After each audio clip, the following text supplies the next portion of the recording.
चित्त की बात सुनकर अरे देख लिया संसार हमने देख लिया, सब मतलब हमने देख लिया, झूठे नाते झूठे रिश्ते, झूठे नाते झूठे रिश्ते, अरे झूठा है संसार हमने देख लिया, सब मतलब हमने देख लिया संसार हमने देख लिया। गुरु का काम कितना है? गुरु का केवल एक काम है, तुम्हें शिव तक पहुंचाना। गुरु का एक काम है, तुम्हें शंकर की शरणागति तक पहुंचाना। इससे ज्यादा गुरु कुछ नहीं।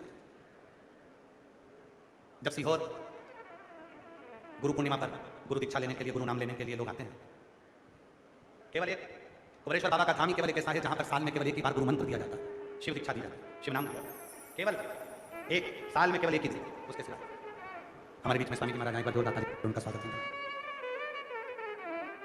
केवल वर्ष में एक दिन ऐसा होता है, केवल साल में एक दिन ऐसा होता है।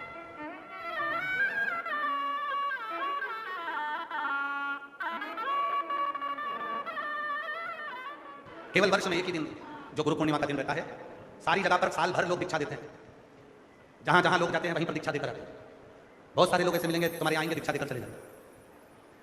बहुत सारे लोग आएंगे साल भर दीक्षा देते हैं। केवल एक कुबरेश्वर धाम ऐसा है जहां गुरु पूर्णिमा के दिन दीक्षा दी जाती है। पहले पूरे 6 दिन शिवपुराण की कथा सुनाई जाती है। जब पूरी कथा सुन लेते हैं तब 7वें दिन गुरु पूर्णिमा के दिन दीक्षा दी जाती है। और दीक्षा देने से पहले सबको बोल दिया जाता है, तुम ये विचार मत करना कि हम तुम्हारा दुख मिटाने आएंगे। आप जिस मंत्र को ले रहे हो उस मंत्र का उच्चारण करना, एक ना एक दिन मेरा भोलेनाथ तुम्हारा दुख मिटाने जरूर आए। उसको जपो। दानवीर कर्ण की भूमि से हो आप, काशी में करनाल लगा, दानवीर कर्ण की भूमि। महाभारत का एक चरित्र स्मरण करिए थोड़ा सा, आप लोगों ने कथा में सुना, कभी श्रीमद् भागवत में या गीता में श्रवण किया। द्रौपदी के चीर को दुशासन खींच रहा है, द्रौपदी बिलख रही है, रो रही है। धृतराष्ट्र और गांधारी के सामने द्रौपदी पहुंच गई और द्रौपदी ने कहा धृतराष्ट्र से कि तुम मेरे काका ससुर हो। तो धृतराष्ट्र कहते मेरी आंखें नहीं। गांधारी कहती मेरी आंखों पर पट्टी बंधी है।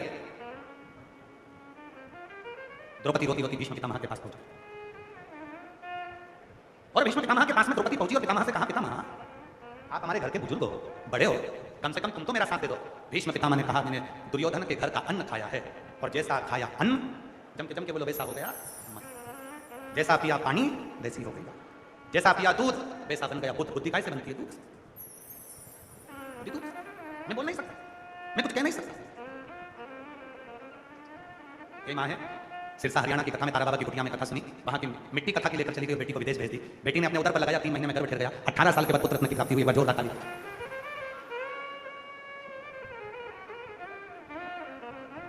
शिव कृपा से, शिव कृपा से।